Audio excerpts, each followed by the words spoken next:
Good morning, everybody. Welcome to the start of the Blue Talks 2019 here at North Shipping. And it's a great pleasure to be here over the next 2 days to be able to go through a number of key, interesting issues within the maritime and the ocean industries that are shaping how these sectors all work together.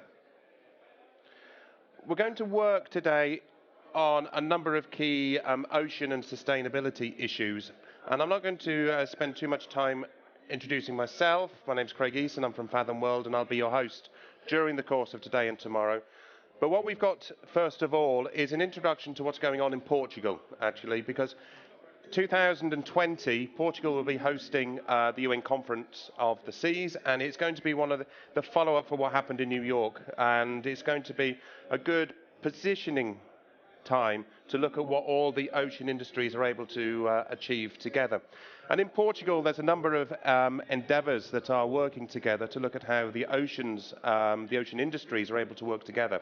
So there's a number of startups. So they've come here to talk to us a little bit about what they're doing in Portugal, to give an idea about the Portuguese cluster and the strength that it has. We've got quite a lot of them here, so I'm not going to talk too much. I'm going to introduce Sandra Silva from the Portuguese Ministry of Sea to give a little introduction about the Portuguese position and what they're doing. And then we have got a number of examples, but along with her, we've got Antonio Carvalho, who's pushing the acceleration, I think. Is that a good way of describing your kind of the accelerator, the kind of private accelerator within what's going on? So we've got the public sector as well as the private sector sort of view of what's going on with Portugal. So Sandra, Antonio, the floor is yours.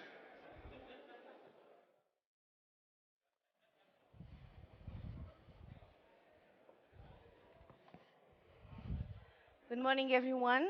So we are here to present you how we see Portugal's blue ecosystem innovation throughout the Blue Tech clusters, Blue Tech accelerator, and fund finance. Portugal is a great business opportunity since we have a huge territory, maritime territory. 97% of our territory is maritime. We are the 19th greatest in the world and the second in Europe. According to our Blue Economy Observatory, our gross added value has increased since more or less 40%. Exports blue products grew 25%, and the productive of blue economy was 70% higher than the national average score. And the merchant navy grew 94% in the number of ships and 269% in deadweight tonnage. So starting with port clusters, in Portugal, our ports are mainly public companies, and we have commercial ports and also fishing ports. And what is the Blue Port Cluster? It's an ocean economy innovation hub and one of the central vectors of the Port Competitiveness Strategy 2026.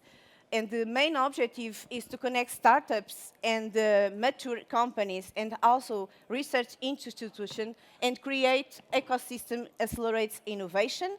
They are fixed in the ports because they have more facilities and permanent access to the sea.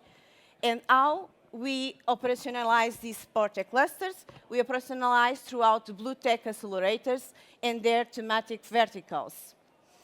This is only to give you an overview that the cycle is the Blue Tech pioneers, that is the mature companies, identify the innovation and the business needs, and then they select the startups.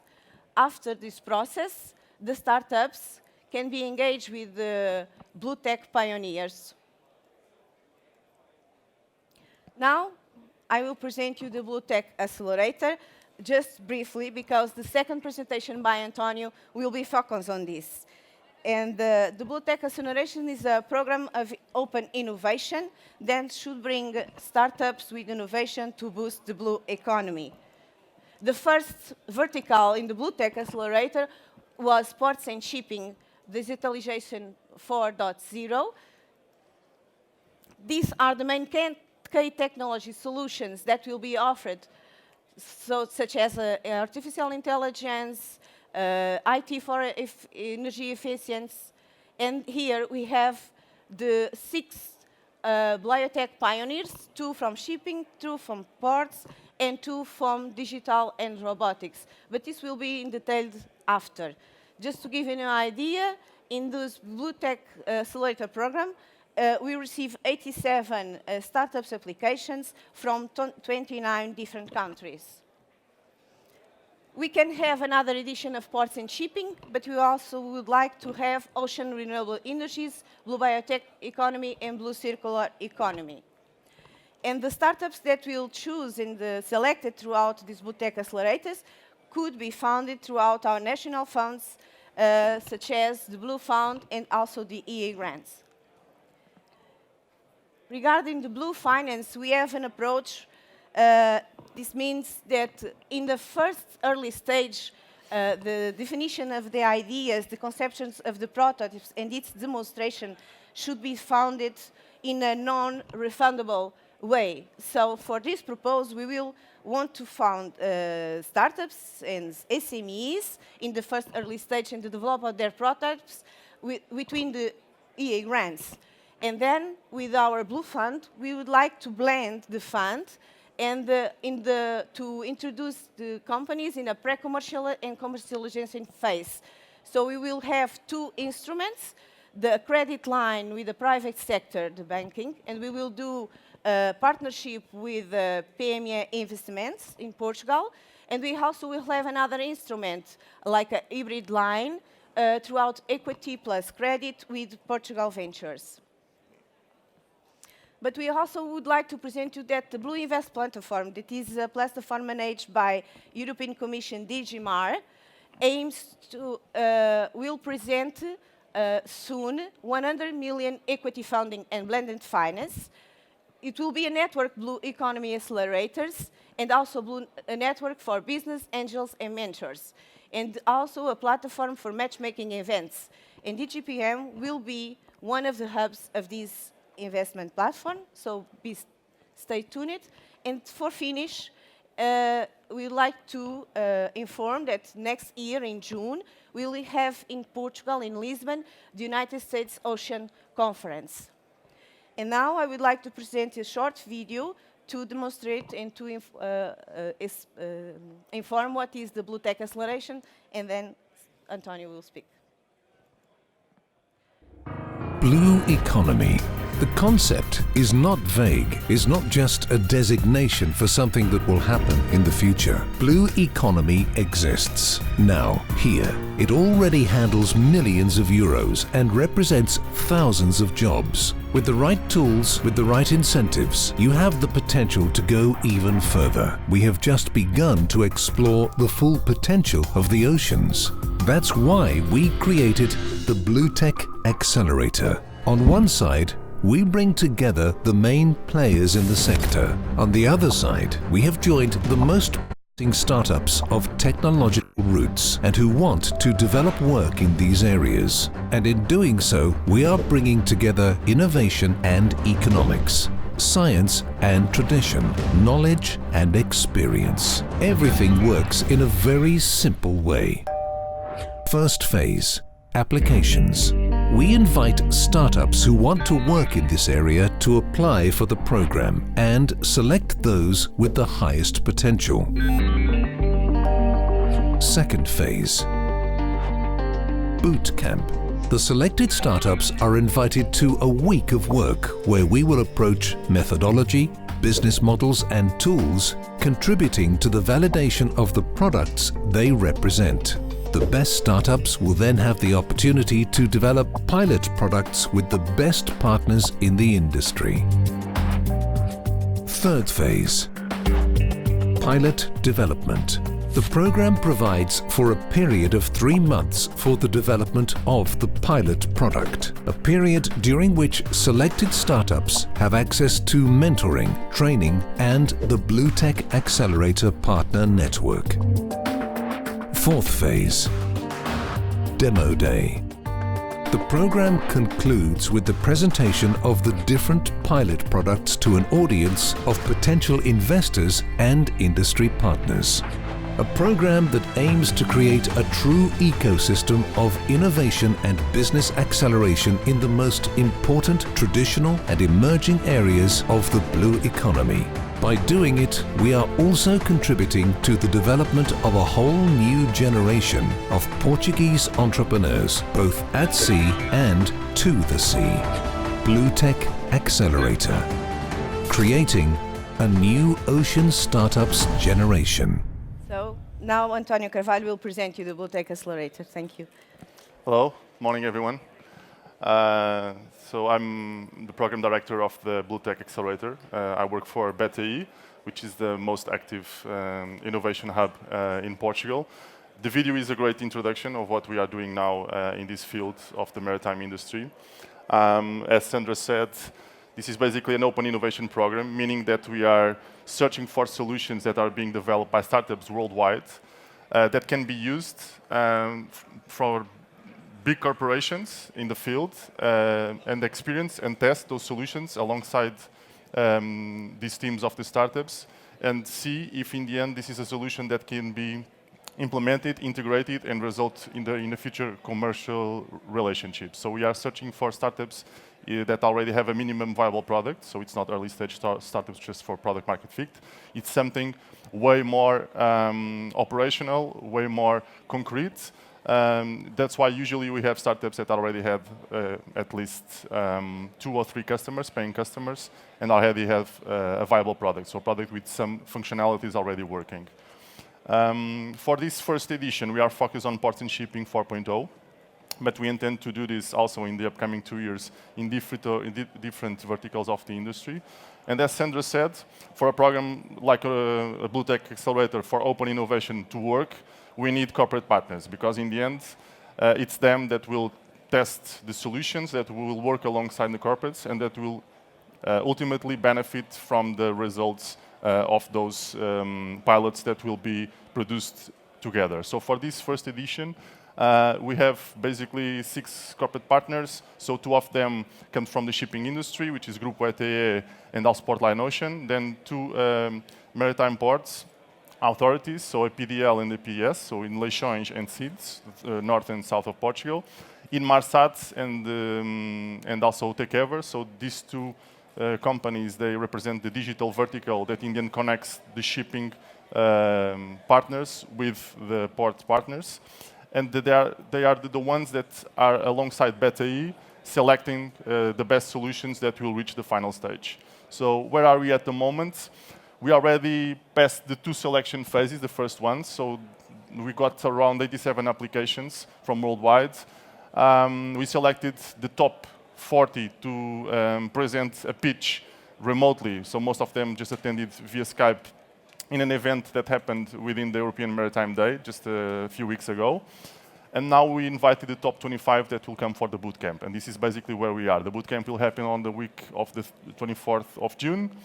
And we are already preparing everything to have the top 25 on board in Lisbon to work alongside these partners. So the first thing we do when we launch a product like this is to meet those 6 corporate partners and identify along with them the major innovation challenges that they have inside their organizations. It doesn't matter if it's for business units or support units. We search for tech solutions worldwide, just that somehow can enhance the efficiency of their operations. Doesn't mean if it's a new product or if it's a new way of producing or executing things. And for this edition, those are the 4 main challenges that were identified alongside these corporate partners.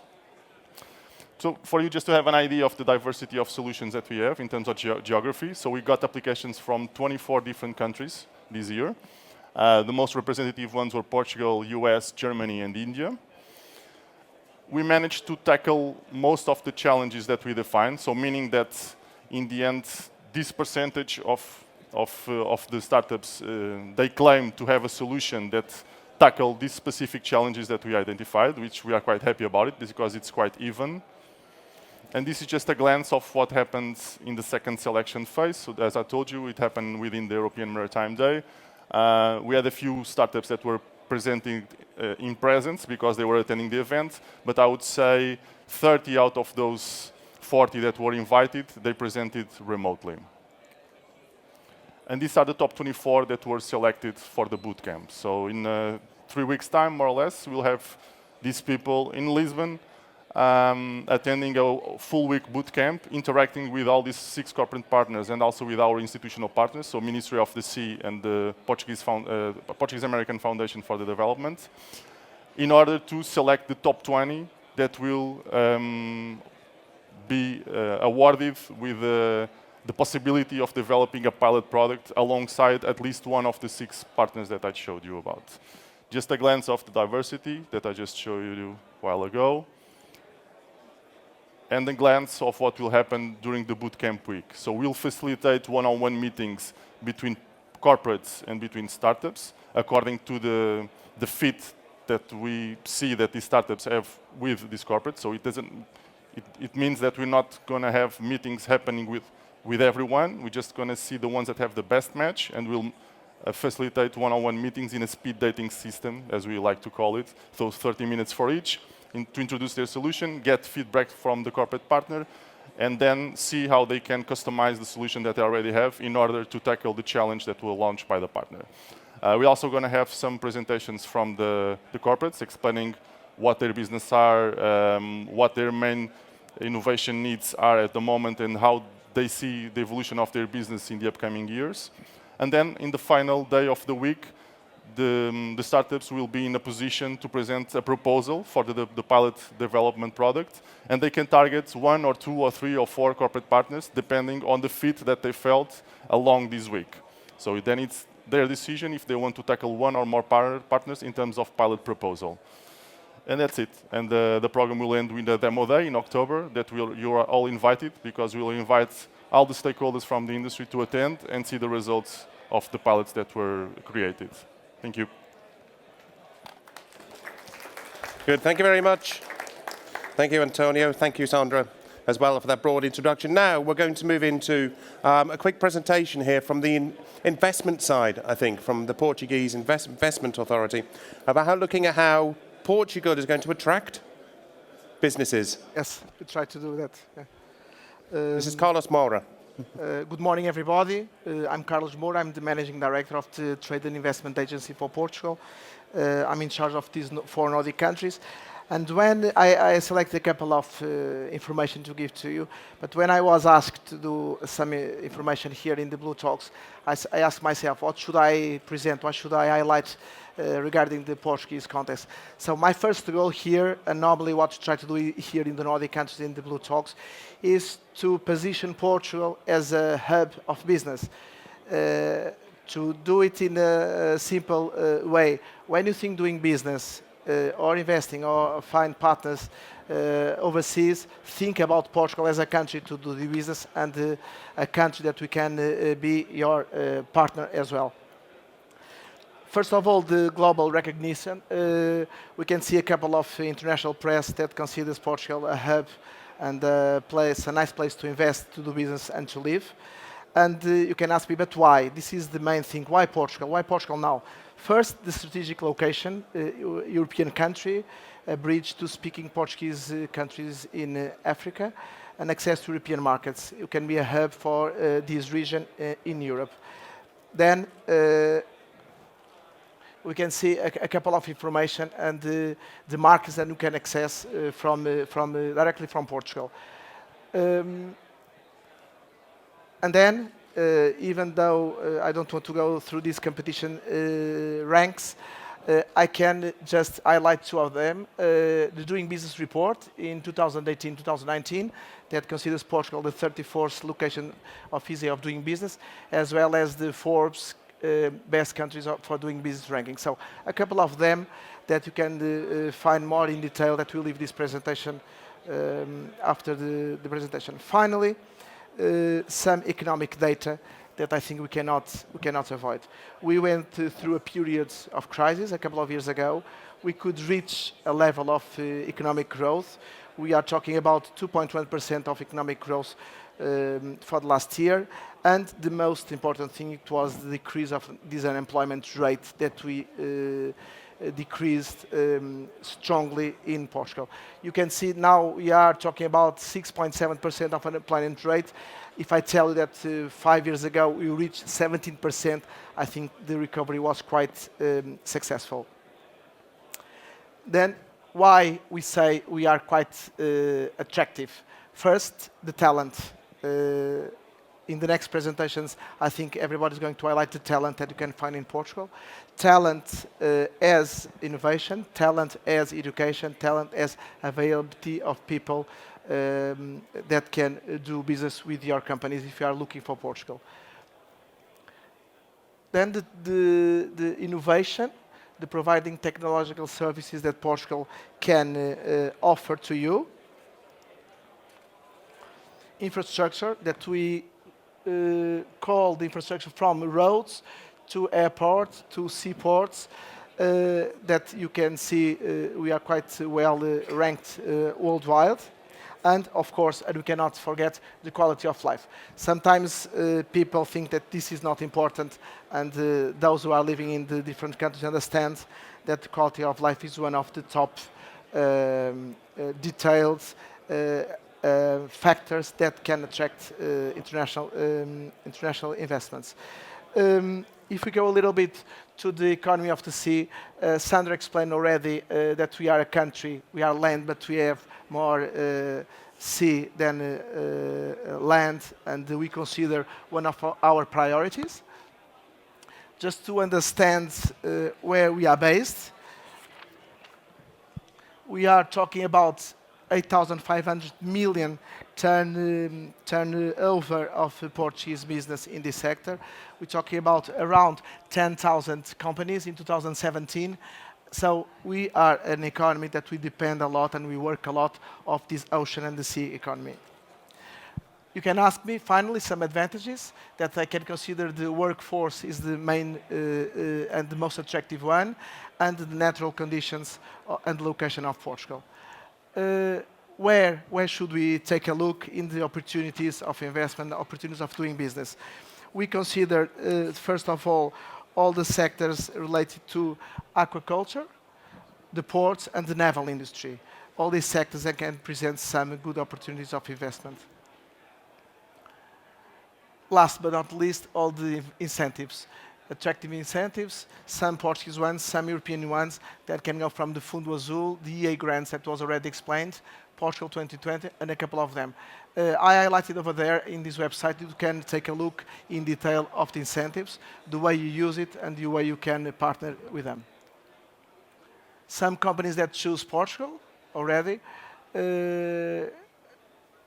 This second one, the Port of Singapore, has been a quite successful project in Portugal. Since 2004, they are doing a concession in the port south of Lisbon, and has been a huge success for the Portuguese economy and for the PSA. Finally, of course, we need to promote ourselves. Our agency has an advantage of doing business. We are agency that we can deal from the first lead project till the end. So we do all kind of information. Then we can do the connection with the Portuguese institutions. We can say we are a window to connect you to the Portuguese institutions. And then finally, we do the support with incentives, tax and financial ones, and the aftercare. After you get investments there, we'll follow up your company in this process. So we are based here in the Nordic countries. My contacts are over there. Feel free to contact me here during the day or through email. Thank you for taking these minutes to talk to and to listen to me, and hope you enjoyed this one. Jason, thank you so much. Greg, see you there. Thank you, Carlos. And now, after looking about the investment, let's hear a little bit about the Portuguese ship owners. Is it Gonzalo Santos? Oh.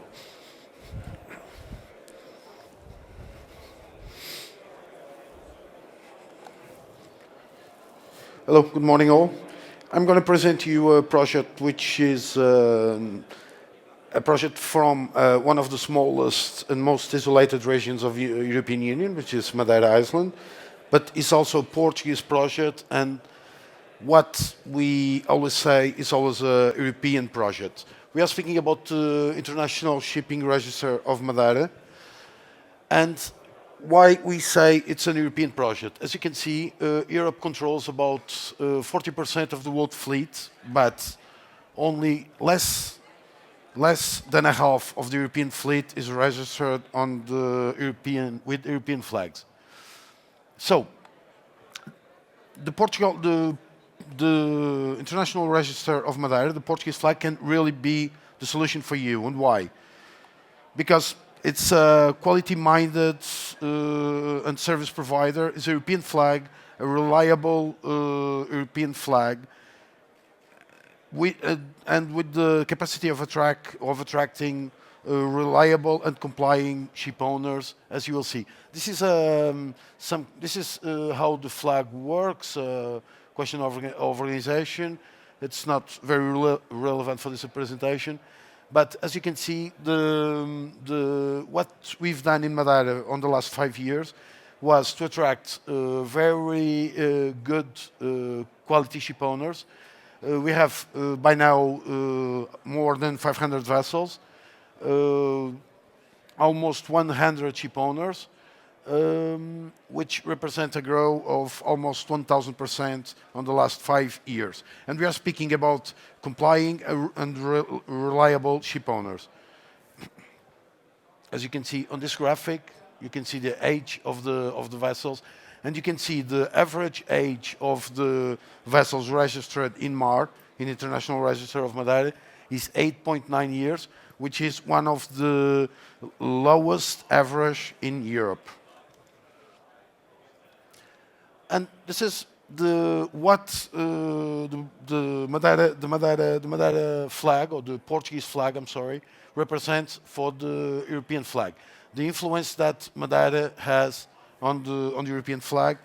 That's why we always say this is an European project. It's about to reflag the European vessels and bring them again to the European Commission, to the European community, with the rules, environmental, technical rules of the European Union.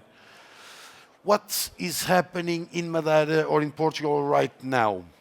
We have the electronic certification of seafarers that is done, basically is done and is working.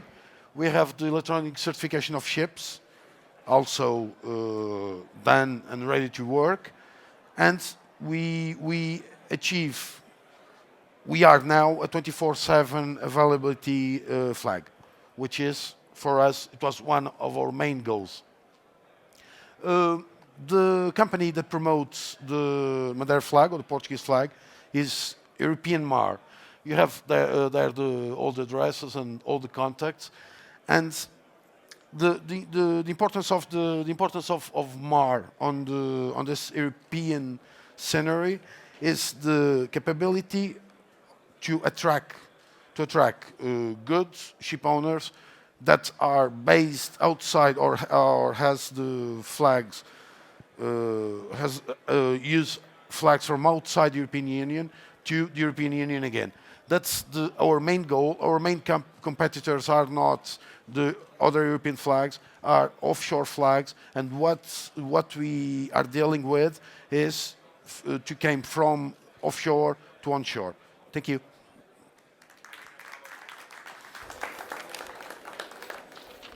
It's like one of these whirlwind tours of a country, isn't it? It's just going through the whole of the economic value of Portugal in about 1 hour. Now, could I ask Arturo Costa to come up and talk a little bit? Yes, we have a microphone here for you. 2 minutes, right? Yes. Okay, good morning, everybody. I'm going to use the 2 minutes to present you SEA. I will not use any slides. I'd rather have your attention, okay? SEA, it's engineering and product development center. So basically, that's what we do. We engineer and develop products. We are a rather young organization. We are only 10 years old, but we have grown up quite fastly, and we are around 300 people. So most of all engineers. I'd like to tell you that we are a member of the Ocean Action Platform from the Global Compact, which is a United Nations organization that brings together the private sector in order to how can business accomplish the 17 SDGs. Most of these companies, the companies that are members of this action platform, are from Norway. This means that we are pretty well integrated with the business ecosystem in Norway. Now, a bit more about SAE. As I told you, we are 300 engineers. We work in 3 main business areas: aeronautics, urban mobility. Due to the short time, I will not comment on this. And the third one, it's ocean and space. We do not target exactly the shipping industry, although we have been having some contacts with Portuguese shipyards, and there is a clear interest on electric propulsion for tourism, maritime applications. So this is a subject of interest for us. We are targeting submarine robotics, and I'm talking about autonomous underwater vehicles and landers for subsea observation.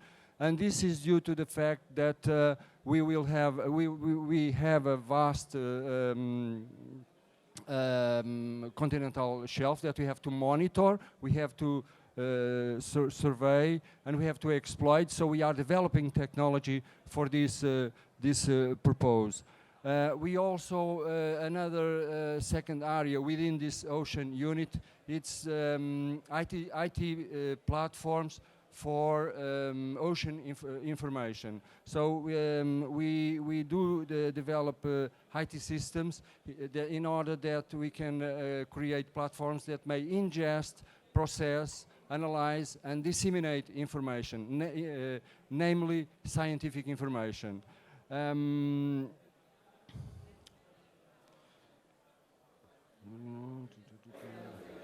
Yeah. I mentioned that just to conclude that the name of the unity, it's Ocean and Space. I will not tell you much about space, but why ocean and space? This is pretty much related with the fact that most of our activities are related to Earth observation, and of course that if you do this, you do it not mostly, but a great deal of it from satellites and space. So that's why we are developing projects related to engineering microsatellites in cooperation with other Portuguese companies. I'll be in the stand 36, so if you want to contact me, we are here to raise more partnerships, so I'm fully available to talk to you. Thank you very much. Thank you very much, Rui. Thank you.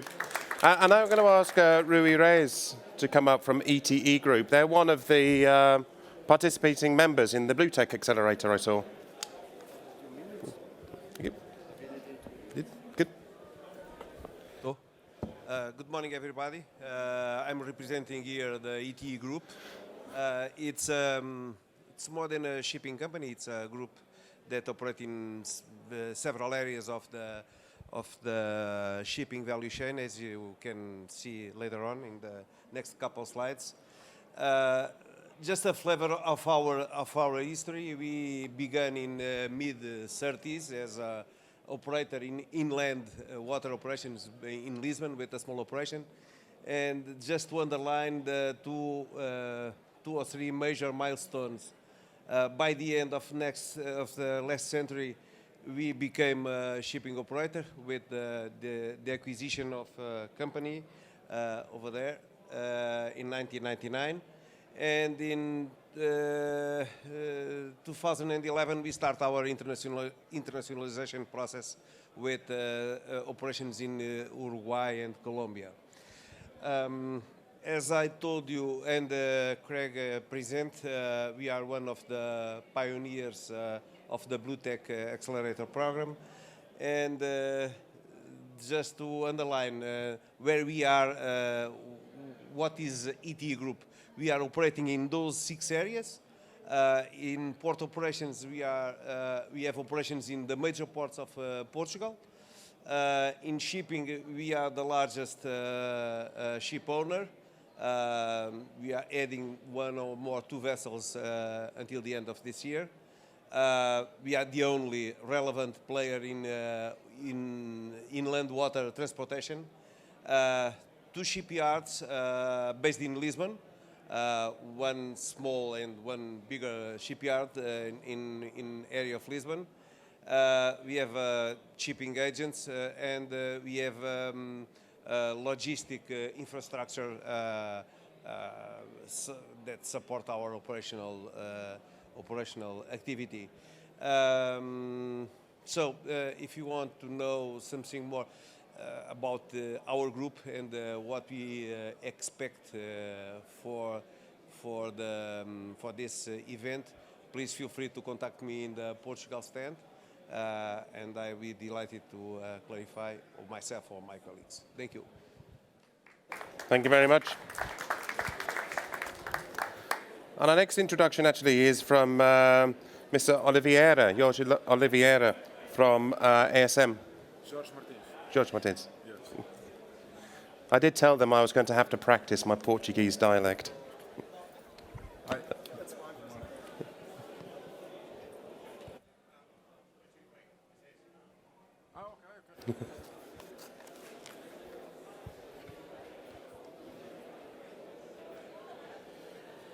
Morning all.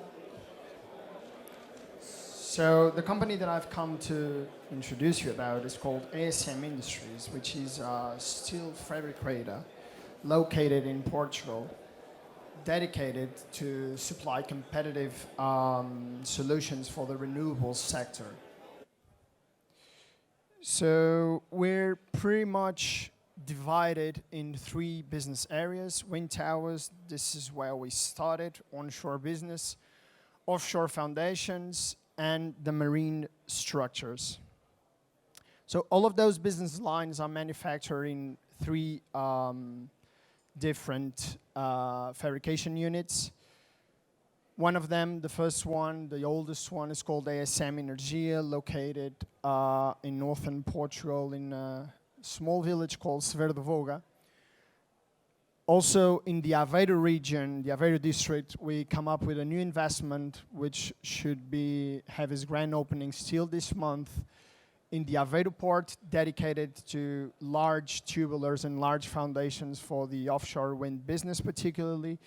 And we also operate part of the Ligenav shipyard, which is a shipyard that might be known to some of you, where it's more dedicated to an assembly site and not as much as a serial production as the 2 northern facilities. So I've come to show you a bit of our products and the track record that we have. So this is basically I think last year 98% of our turnover was to exports. This is some of the countries that we've made business with or our products were shipped to. Some of the pictures of what we do. This is the tubulars for onshore business, some offshore products, and as a last slide, I would like to show you the jewel of the crown, the Wind Float project, which encompasses 2 floating hull platforms of 2,600 tons each being built in, this is the pilot project, but it's basically a scale-up of this project, been built at the Ligenav shipyard. And as 2 minutes is not nearly enough to explain you what we do, I invite you all to drop by at the cheerful Portuguese stand right down at the end of this hall. Thank you very much. Thank you very much. Thank you. And now, George, it's your turn for Ron Boats.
Hello, good morning everyone.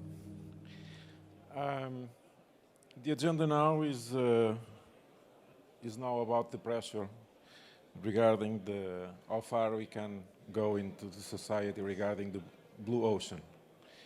In Rome, we produce luxury boats in limited editions, and our mission is also taking care about sustainability, but about people and knowledge. So, in Portugal, we create a company. It's a company that only have 16 months, so it's young.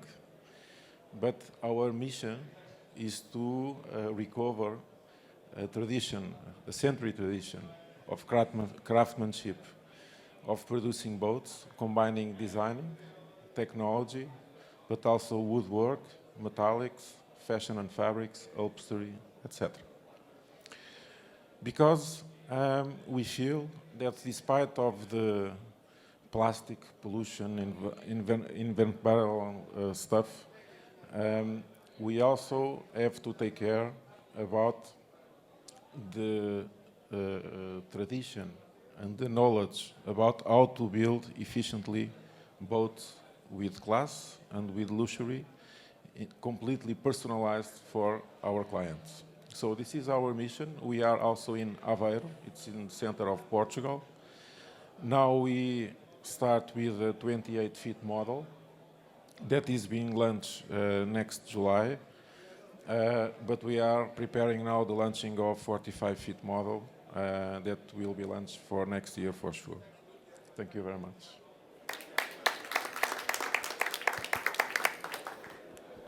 Thank you very much. And I'd like now to invite Tiago Cristo to talk about Nautiba.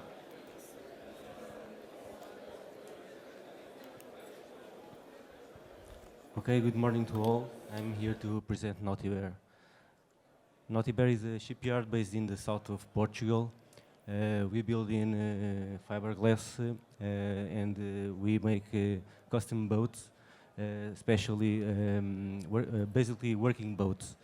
We were able to make the transition from traditional construction in wood to fiberglass. This is a resume of our facilities. We are really near the water and have all we need to big boats until 30 meters long. So as I told you before, our main business is the shipbuilding, but we also do some shipping repair and parking. We build fishing boats. It's the main business, from 9 to 26 meters, all kind of fishing vessels. We also do passenger boats to operate maritime touristics. We build it in monohulls or catamarans in the lengths between 9 and 26 meters. We also build special services vessels in the last years for aqua farming and some projects for hydrographic and research projects. As I told you before, also we do some repairs on workboats, especially in our constructions. We always try to keep innovating and to be involved in new projects.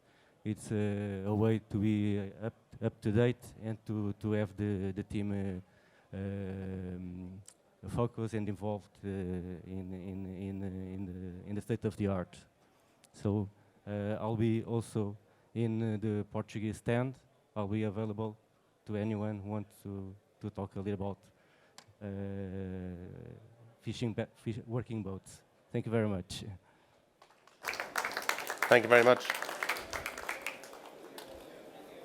Thank you. And our final presentation is actually from Nuno Leito from Sea for Us, which is somewhat different, but sort of encompasses what we're talking about when we're looking at the ocean industries.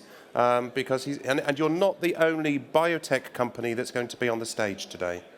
But it's good to see biotech becoming part of the ocean family. Good morning, everybody. My name is Nuno Leitão. I'm co-founder and CFO of Sea4Us.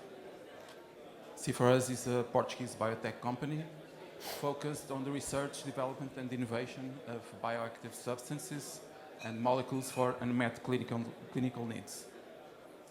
How do we do this? We combine two core expertises, marine biology and electrophysiology of ion channels. With marine biology, we get the marine toxins that act on ion channels that are involved in several human pathologies.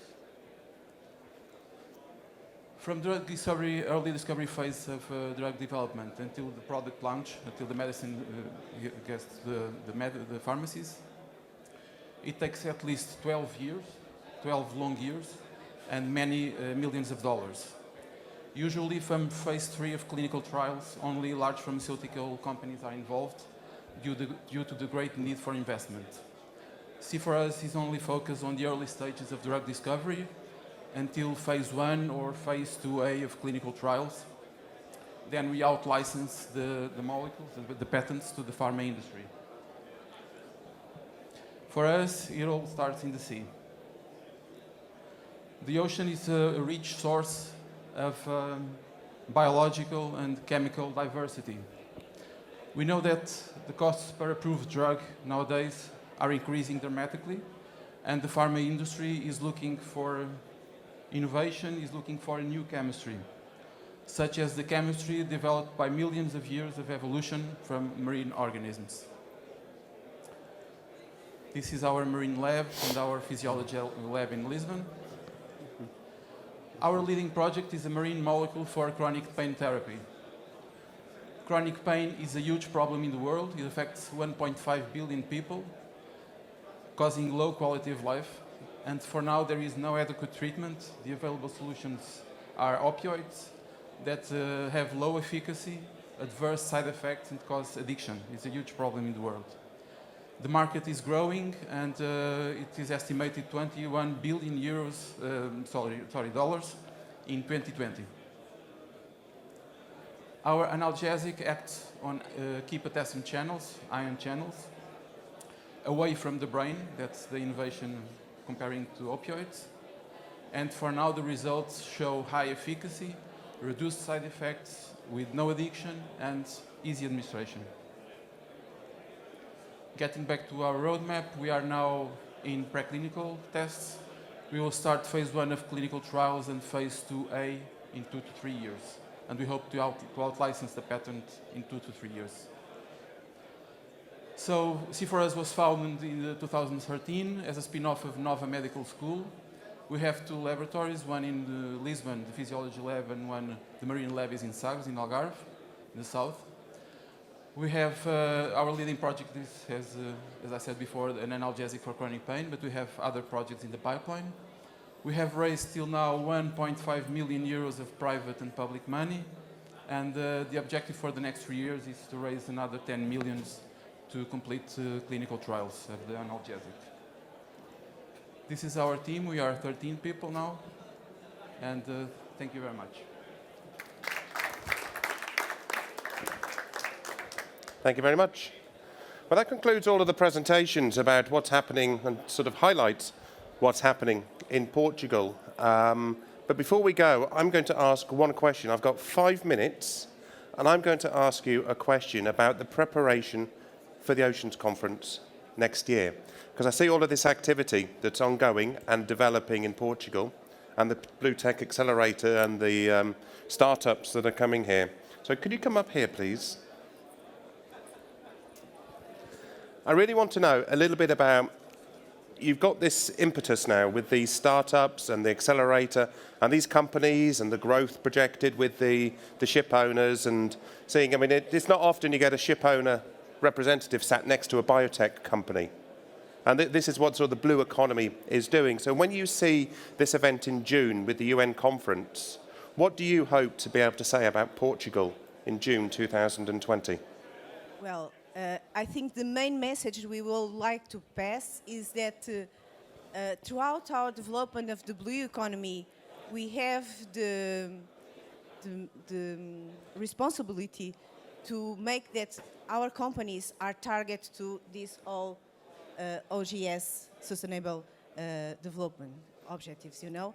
We also have a platform that calls Ocean Invest platform that all companies can go there, resist themselves show what are their products, their service, not only for innovation, but only what their products and services are addressed for the United Nations Agenda 2030. So we have been organized the UN Ocean Conference in June 2020 in cooperation with Kenya.